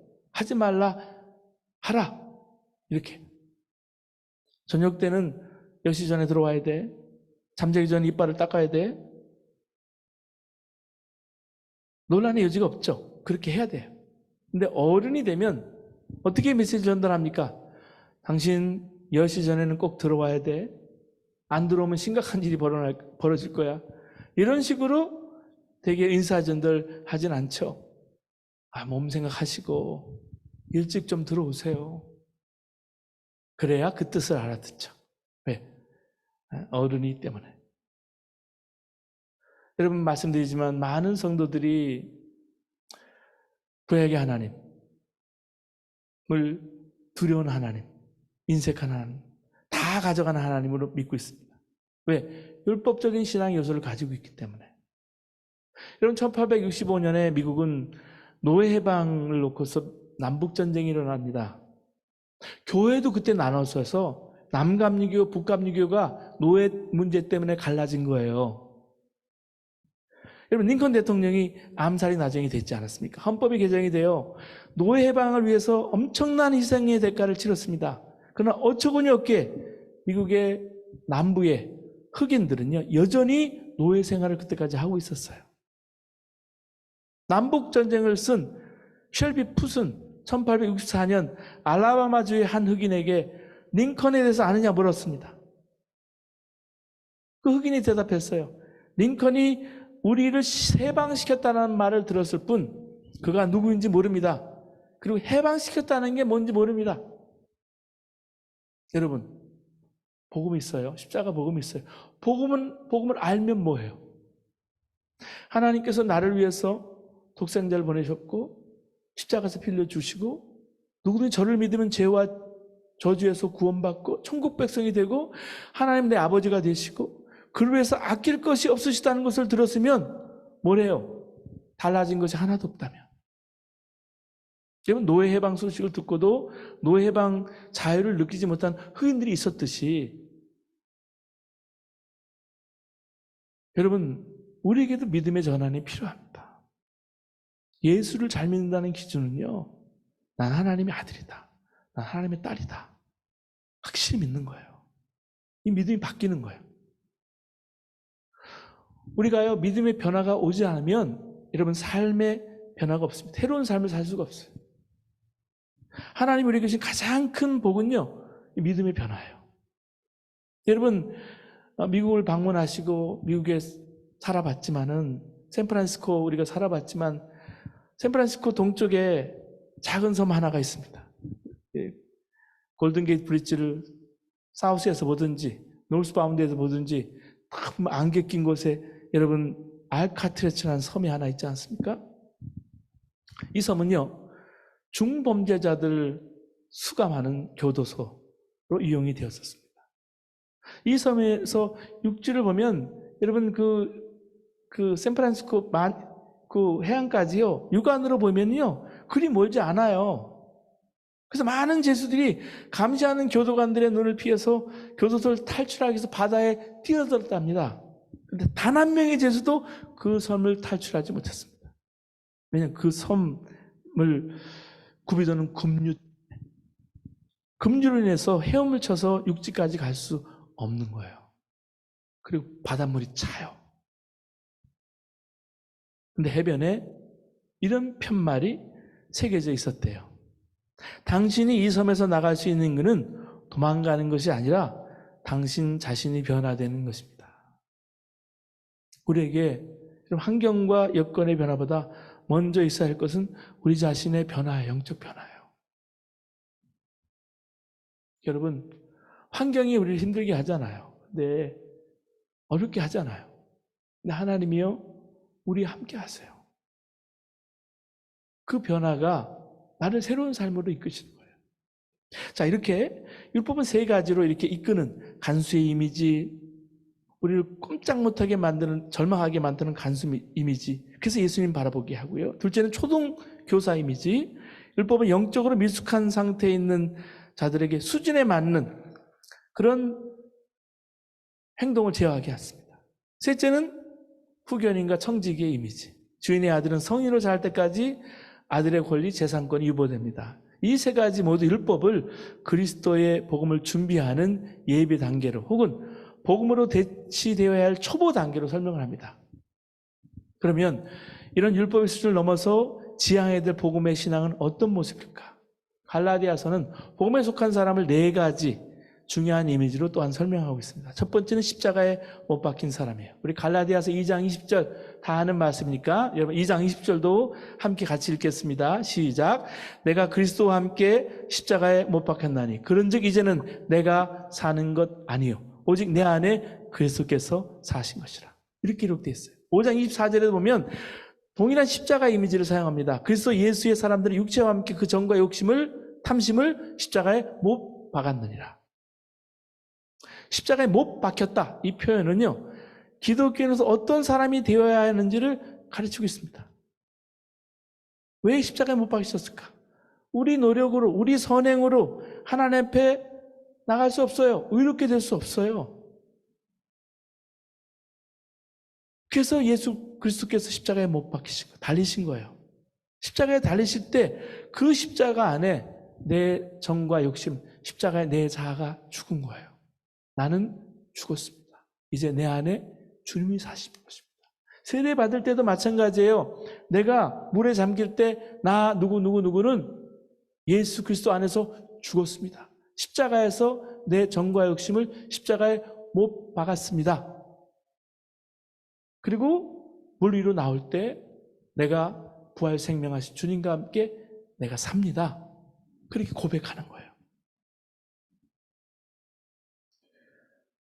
어떻게 자아를 죽일 수 있을까요? 우리가 예수님을 믿을 때 이미 죽은 자임을 알면 돼요. 로마서 6장 4절에 우리가 그의 죽으심과 합하여 세례를 받음으로 그와 함께 장사되었나니. 예수를 믿고 세례를 받았다는 말은요, 장례식을 치르고 산다라는 말이에요. 그래서 율법 생활과 은혜 생활이 여기서 갈라져요. 율법 생활이라는 것은 죄와 교만, 이 성질을 누르고 살아요. 예를 들어 교회 미운 사람이 있다 그래요. 제가 한국에서 섬기던 교회는 오부 예배까지 있었어요. 그래서 그 사람이 어떤 사람 미운 사람이 3부 예배에 나오니까 자신은 2부 예배에 나오는데 어느 날 서로 사정이 생겨서 그만해야 같은 시간에 예배를 드리게 됐어요. 만났으니까 인사를 안 할 수도 없고 화를 누리고 억지로 인사를 하게 됐다면 그 사람은 자기 성질을 죽이고 화나는 것을 꾹꾹 누른 것으로 이겼다고 생각해요. 하지만 사실은 자기 죄악을 누른 것에 불과합니다. 속으로 찡그리고 겉으로 웃어요. 성질이 나오는 것을 힘껏 누릅니다. 겉으로는 겸손한 척해요. 이렇게 함으로 예수님 믿는 것이 힘들고 참 기쁨도 모르고 육신의 병도 생겨요. 그러나 은혜 생활은 자아를 십자가에 못 박고 예수님으로 사는 생활이에요. 여러분, 과거에는 감출수록 좋았습니다. 그런데 이제는 드러낼수록 좋아요. 전혀 두려움이 없기 때문에. 예수 그리스도께서 내 안에 주인이기 때문에. 하나님 내 아버지시고 내 안에 예수님이 주인인데 왜 걱정합니까? 왜 두려워합니까? 왜 염려하고 초조해합니까? 여러분, 명심해야 돼요. 자아가 죽은 사람들은 시험 들 일이 없어요. 우리가 시험에 드는 대부분의 원인은 우리 자아 때문입니다. 자아가 죽으면 기분 나쁠 것도 없고요. 미워 죽을 것도 없고요. 걱정될 것도 없어요. 시험이 생기면요. 그래서 이것이 내 문제인가 주님의 문제인가 한번 점검해 보시기 바랍니다. 그래서 내 문제이시거든요. 죽으시기 바랍니다. 가정에서도 교회에서도 세상에서도 나 하나 죽으면 모든 시험이 끝나요. 그럼 반드시 예수님 역사하기 때문이에요. 이제부터 진짜 예수님 믿고 살아야 합니다. 여기 책에도 김익두 목사님 이야기가 나오죠. 김익두 목사님은 사실은 이북의 신천에서부터 아주 유명한 깡패였던 분인데 신학교 가서 전도사가 된 거예요. 근데 정말 그 깡패였던 사람이 매일 동네 와서 전도하고 예수 믿으라고 하니까 사람들이 한마디씩 한 거예요. 저 사람이 얼마 전까지 깡패였는데. 근데 이 전도사는 옛날 김익두는 죽었습니다. 예수 믿으세요. 이러고 돌아다닌 거예요. 근데 한 번은 부엌에 설거지하던 아주머니가 한번 김익두 죽었나 살았나 한번 시험해보자. 그리고 예수 믿으세요 말하는 김익두에게 얼굴에 대고 설거지물을, 자신물을 확 뿌려버렸습니다. 이 전도사가 빙그레 웃으면서 말합니다. 내가 죽었으니까 지금 아주머니가 살아있는 것이 아니겠습니까? 이 김익두가 죽었으니까 그 아주머니가 살았지, 만약 옛날 김익두가 살아있으면 그 아주머니는 장례식 날이라는 거죠. 여러분, 율법 수준은 받은 그대로 대갚아 주는 거죠. 복음 수준은요, 십자가에서 이미 내가 죽었기 때문에 예수님 마음으로 참고 용서하고 품어주는 거예요. 이게 복음의 십자가 정신입니다. 십자가 복음으로 산다라는 말씀이죠. 자, 그 다음에 두 번째 이미지는 아브라함의 자손 이미지입니다. 3장 6절에 7절 말씀 보세요. 아브라함이 하나님의 믿음에 그것을 그에게 의로 여기셨다 함과 같으니라. 그런즉 믿음으로 말미암는 자들은 아브라함의 자손인 줄 알지어다. 3장 29절 보시면 너희가 그리스도의 것이면 곧 아브라함의 자손이요 약속대로 유업을 이을 것이다. 그러니까 믿음으로 구원받은 사람은 이방인이든 유대인이든 아브라함의 자손인 거예요. 혈통이나 지역, 시대 상관이 없어요. 오직 믿음으로 아브라함의 자손이 되는 거예요. 그 이야기를 하고 있는 거예요. 아브라함은 유대인이고 구약의 인물인데 어떻게 한국 사람인 내가 아브라함의 후손이 될까? 물리적으로 그렇게 된다는 것이 아니고 영적인 아브라함의 자손, 구원 백성이 된다는 그런 말입니다. 그러니까 아브라함이 하나님 믿었을 때 철저하게 신뢰했잖아요. 100세가 가까우도록 자식이 없었어요. 근데 하나님이 75세부터 아들을 주시겠다고 하셨어요. 25년을 기다렸어요. 그렇게 말씀했을 때 겨우 정족이나 유지하는 수준이 아니라 바다의 모래같이 하늘의 별같이 많은 자손을 주시겠다고 약속하셨어요. 그는 육적 혈통의 이스라엘 자손이 아닌 거예요. 영적인 아브라함의 후손을 얘기하는 거예요. 그 창세기 15장 6절에 이 말씀이 제일 중요하잖아요. 아브라함이 여호와를 믿으니 여호와께서 이를 그의 의로 여기시고 아브라함이 자신을 통해서 모든 이방 민족이 복을 받게 되라는 하나님의 약속을 믿는 거예요. 그래서 아브라함의 믿음을 의롭게 여기시는 것입니다. 요한복음 8장에도 이런 이야기가 나옵니다. 한 번은 예수님께서 그를 따르는 유대인들에게 이렇게 말합니다. 너희가 내 말을 거하면 참으로 내 제자가 되고 진리를 알지니 진리가 너희를 자유케 하리라. 그러자 제자들이 묻습니다. 다른 사람들이 물어요. 우리가 아브라함의 자손이라 남의 종이 된 적이 없거늘 어찌하여 우리가 자유롭게 되리라 하느냐? 스스로 아브라함의 자손이라고 말하는 사람들에게 예수님 말씀합니다. 너희가 아브라함의 자손이면 아브라함이 행한 일들을 할 것이거늘 지금 하나님께 들은 진리를 너희에게 말한 사람인 나를 죽이려 하는도다. 아브라함은 이렇게 하지 아니하였느니라. 너희는 너희 아비가 행한 일을 하는도다. 이렇게 말해주고 있어요. 그래서 책망하시는 장면이 여기 나와요. 믿지 않는 유대인들 향해서 너희는 너희 아비 마귀에게서 났다. 여기서 아브라함의 후손에 대한 예수님의 기준이 유대인과 전혀 다르다는 것을 우리가 알 수 있습니다. 유대인들은 혈통적으로 아브라함의 자손이면 자동적으로 자기들은 구원받은 백성이 된다, 그렇게 믿었지만 예수님은 그렇게 구원받는 게 아니라 아브라함의 믿음을 가져야 구원받는다고 말씀한 거예요. 혈통이 아닌 것이죠. 선한 행위로 구원받는 게 아닌 거예요.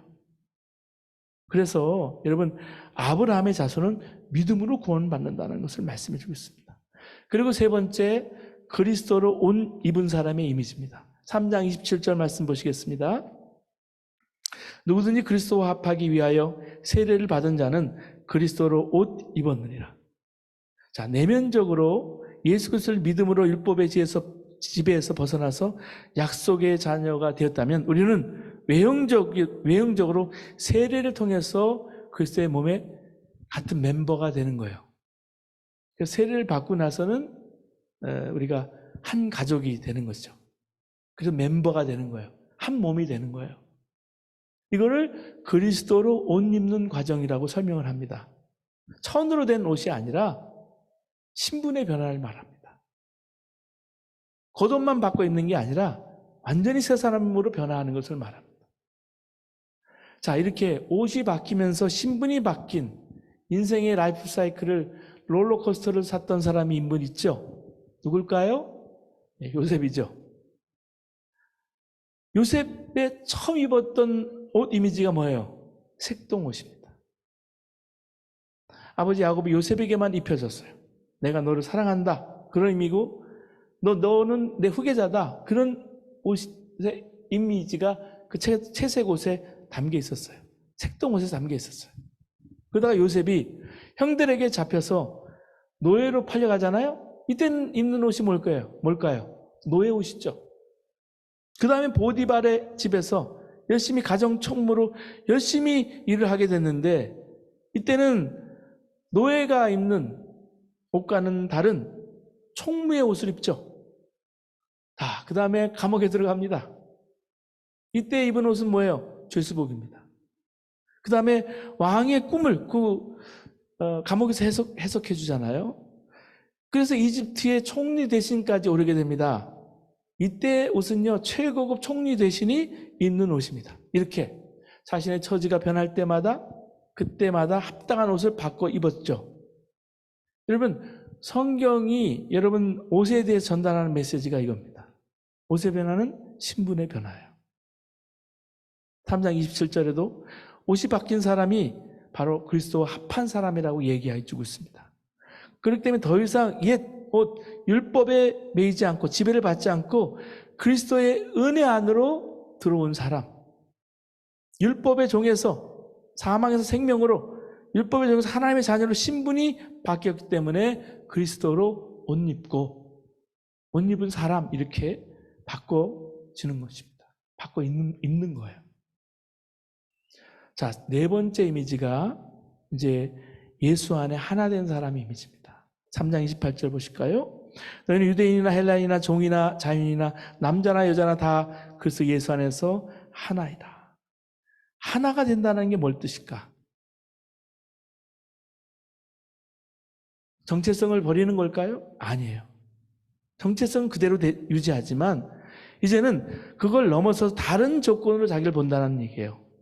나는 남자다, 나는 유대인이다, 나는 부자다, 이런 외형적인 조건으로 자신을 지금까지는 봤지만 예수 그리스도의 은혜를 체험하고 나서는 나는 예수님의 사람이다. 새로운 시각으로 자기를 보기 시작한 거예요. 영적인 눈이 띄니까. 그래서 예수 안에 자연이 하나 되고 성도의 교제를 가지게 된 거예요.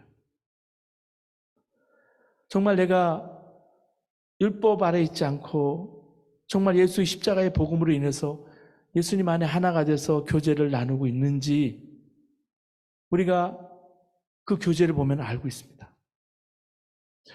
다른 사람과 관계에서 교제할 때 나는 저 사람과 달라, 인종이 달라, 교제할 수 없어.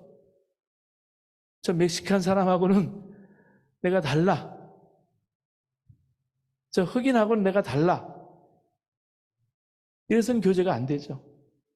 저와 저 사람하고 나하고 신분적인 차이가 있어 대화가 달라.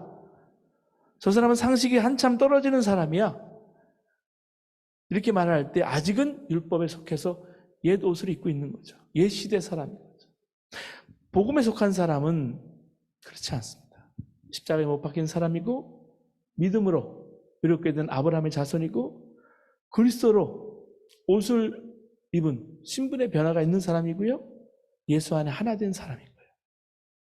이런 구원받은 사람의 정체성이 참 중요합니다. 이 정체성을 가져야 새로운 삶을 살 수 있어요.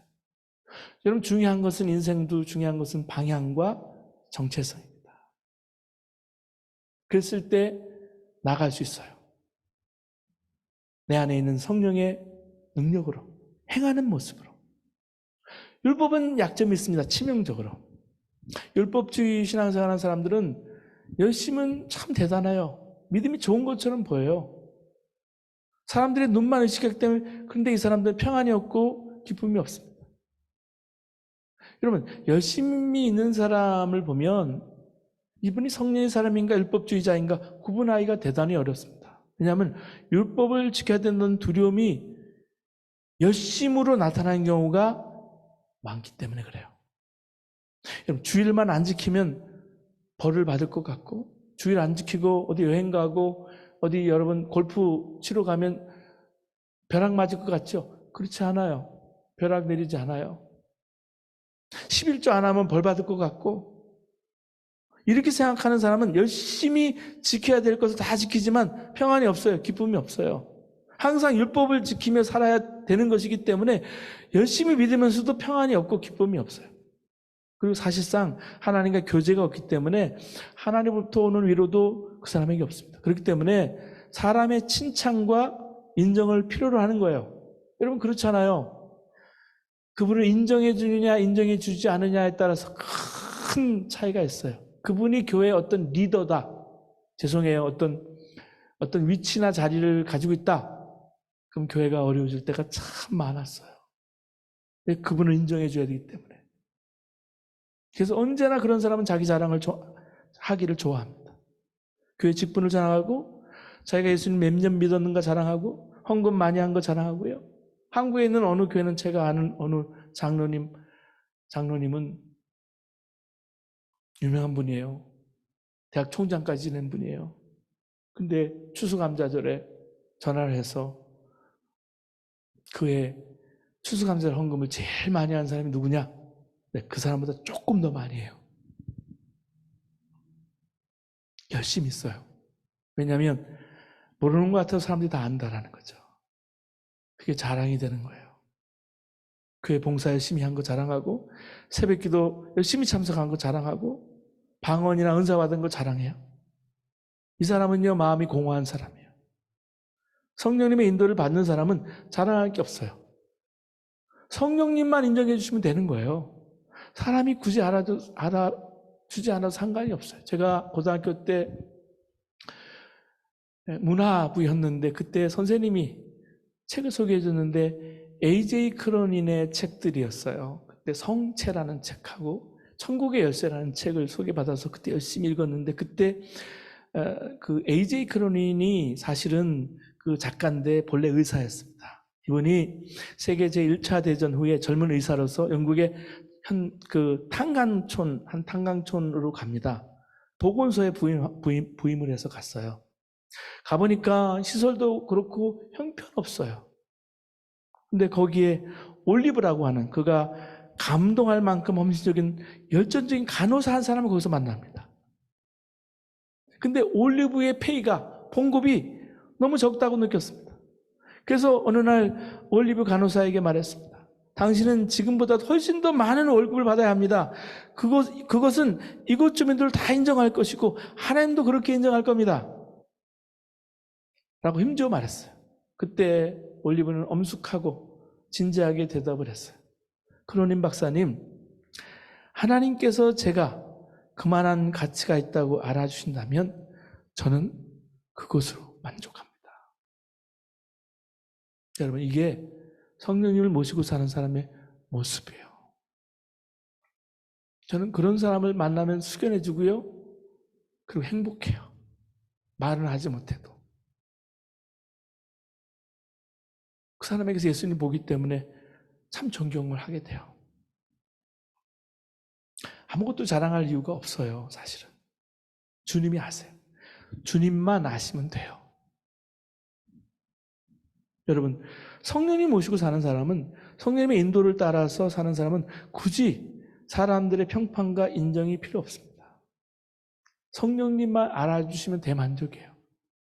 그리고 성령님을 모시고 사는 사람과 율법으로 사는 사람은 똑같이 열심을 내는 것 같아도 달라요. 사람이 완전히 달라요. 그리고 여섯 번째로는요, 성령으로 행하자는 말씀이에요. 5장 25절 말씀 보실까요? 만일 우리가 성령으로 살면 또한 성령으로 행할지니,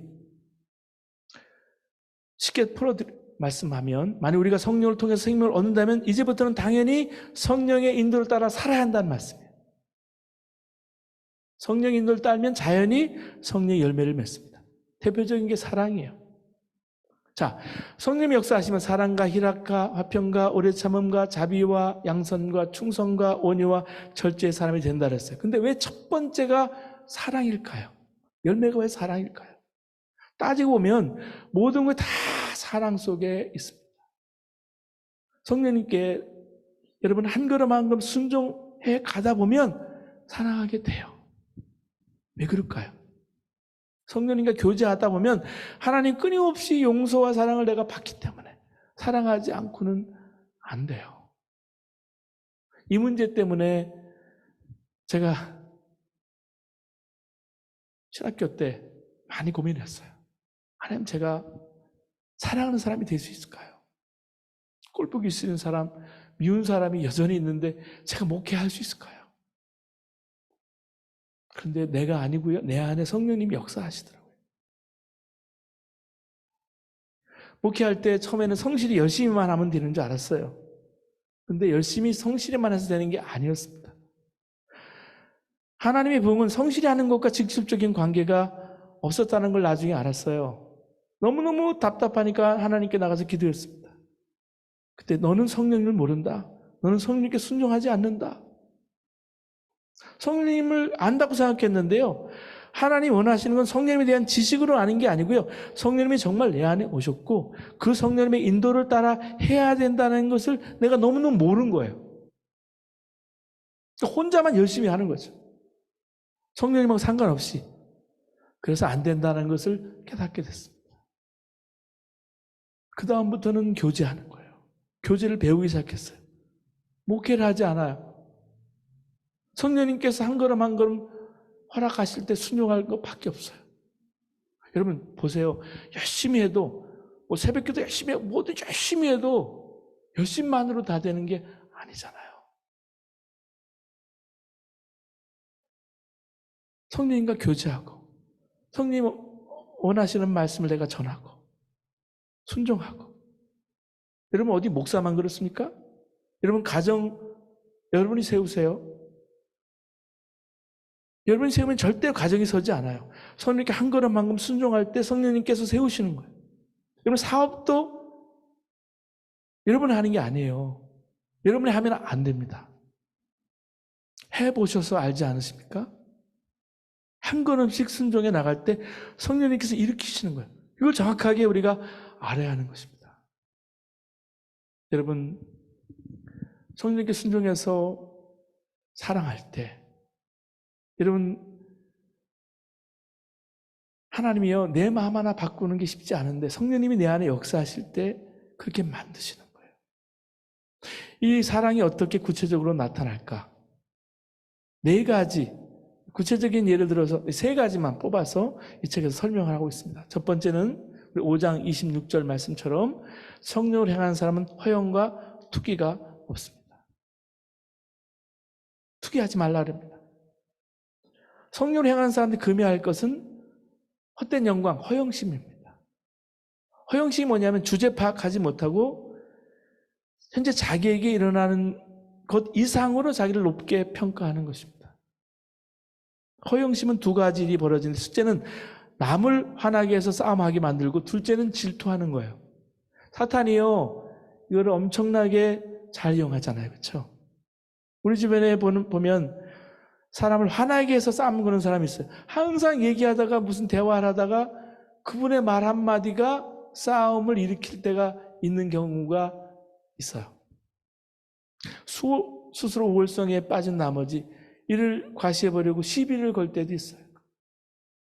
다른 사람을 누를 때 자기가 드러난다고 하는 의도가 거기 깔려 있어요. 이 허영심은 괜히 싸움을 거는 것으로 발전하기도 하지만 정반대로 자기 열등감으로 표현되기도 합니다. 자기보다 못한 사람이 더 나은 대접을 받는다고 할 때 토기가 일어나는 거죠. 이게 열등감의 표현입니다. 여러분, 특별히 다른 사람의 잘못을 지적하는 것을 좋아합니다, 사람들은. 저도 그런 적이 있었어요. 유별나게 다른 사람 잘못하는 게 눈에 보이는 거예요. 목회자 사이에서도 그게 보였어요. 근데 그게요, 남의 잘못을 드러냄으로써 은연중에 나는 의롭다라고 생각하고 있었어요. 그게요, 나중에 보니까 교만한 마음이더라고요.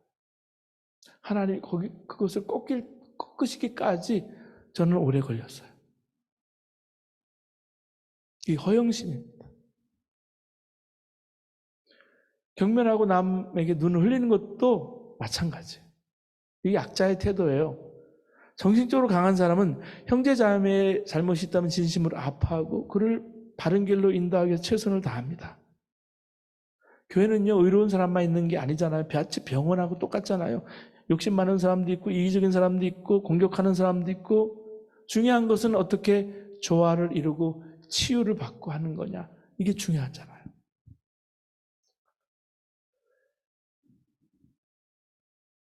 마땅히 있어야 할 자를 찾아가는 것이 사랑입니다. 여러분, 참 그게 그래서 중요해요. 허영심이 가득한 사람, 자기 욕망을 하나님처럼 섬겨 사는 사람은 그럴 수 없어요. 오직 성령의 인도하심을 따라 사는 섬기는 사람은 정말 예수님의 사람으로 살 수 있습니다. 남이 아닌 자기가 문제임을 아는 사람, 그래서 하나님의 인도하심을 구하지 않을 수 없는 사람, 그런 사람이요 결국은 조화를 이루어내고요 성령 안에 하나와 일치를 이루어냅니다. 이런 허영심과 투기는요 성령의 인도하심을 따르지 못하게 한다라는 말씀이에요. 그래서 겸손한 마음으로 각각 자기보다 남을 낮게 여기라는 말씀입니다. 낮게 여긴다는 게 무슨 말일까요? 결국 하나님께 영광을 돌리는 거예요. 그래서 여러분, 참된 크리스찬의 관계는 이렇게 경쟁의 관계가 아니라 사랑과 봉사로 서로 지탱해주는 관계인 것입니다. 여러분, 내가 지금 성령을 쫓아 사는지 아닌지 우리 함께 점검해 보시기를 바랍니다. 나보다 남을 낮게 여기는 사랑의 마음, 봉사의 마음을 가지고 있다면 성령을 따라 행하는 것입니다. 그리고 두 번째, 성령을 행하는 사람은 남의 짐을 집니다. 6장 2절 보면 너희가 짐을 서로 지라 그리하면 그리스도의 법을 성취하라. 남의 짐을 져요. 여러분, 인생에 짐이 참 많습니다. 아름다운 공동체를 위해서는 서로 남의 짐을 져주려는 마음이 있어야 합니다. 여러분, 더 무겁고 덜 무거운 차이는 있겠지만요, 무거운 짐을 지지 않는 사람은 세상에 한 사람도 없어요. 짐이 없는 사람은 죽은 사람일 뿐이에요. 이거를 받아들이고 살면 인생이 좀 가벼워집니다. 그걸 내 삶을 수용하는 순간 짐은 놀랄 만큼 가벼워지기 때문에. 하지만 우리는 서로 남의 짐을 져주라는 명령 앞에 또 동시에 서요. 주님의 사랑 안에서 서로의 짐을 나누어주려고 할 때 아름다운 관계가 형성이 되는 거예요. 율법주의자들은 사람들이 어깨에 율법의 짐을 자꾸만 얹어줍니다. 그 짐의 이름은 해야 할 것과 하지 말아야 할 것입니다. 주님은 수고하고 무거운 짐진 자들아 다 내게로 오라 부르십니다. 주님은요 우리의 짐을 벗겨주려는 것이 아니라 오히려 내 멍에를 메고 내게서 배우라고 하십니다. 달리 말하면요 나처럼 살라는 말이에요. 이게 불난 집에 부채질을 하는 것일까요? 주님이? 여러분 인생의 짐을 짓눌려서 길을 펴지 못하는 사람은 도끼에서 몸을 낮춰본 사람은 압니다. 어느 순간 자기 짐이 가벼워졌음을 압니다. 이게 신비이고 이게 은혜예요. 여러분 그렇기 때문에 너희 짐을 서로 지라 그랬습니다. 바울의 짐을 깊이 묻어두라고 하거나 혼자 고민하라고 하거나 하지 않았어요. problem, 쉐어하라는 거예요. 걱정과 문제를 서로 나누라 그랬습니다. 그렇게 하는 게 그리스도의 법을 성취하는 거라 그랬습니다. 여러분 이 짐을 가질 때 올바른 마음가짐은 온유한 마음으로 그렇게 바로잡으라 그랬고요. 두 번째는 우월감을 가지면 안 된다고 말씀해 주고 있습니다. 세 번째, 성령을 행하는 사람은 선을 행할 때 낙심하지 않습니다. 6장 9절의 말씀입니다. 여러분 그래서 여러분 우리가 성령을 따라 행하는 사람이 되기를 하나님 원하시는 거예요. 여러분 실망하거나 낙심하지 않는 비결이 뭘까요? 어떤 일을 하든지 그것이 내 일이 아니라 하나님의 일이 되도록 하는 것입니다. 그걸 위해서는 기도하지 않을 수 없죠. 여러분 그렇습니다. 우리가 낙심하지 않는 비결이 따로 있는 게 아니에요. 기도하는 데 있습니다. 늘 하나님의 뜻을 여쭙고요. 하나님의 도우심을 구하세요. 그러면 낙심할 수 없습니다. 여러분 오늘 트리니티 성경학교를 통해서 우리가 성령으로 행하고 성령 안에 거하고 사랑의 열매를 맺는 성령의 열매를 맺는 저와 여러분 되시기 바랍니다. 우리가 믿음의 성령을 통해서 풍성한 열매를 우리 삶에 가지고 주님 앞에 영광을 돌려드리는 저와 여러분의 삶 되시기를 바랍니다. 기도하시겠습니다.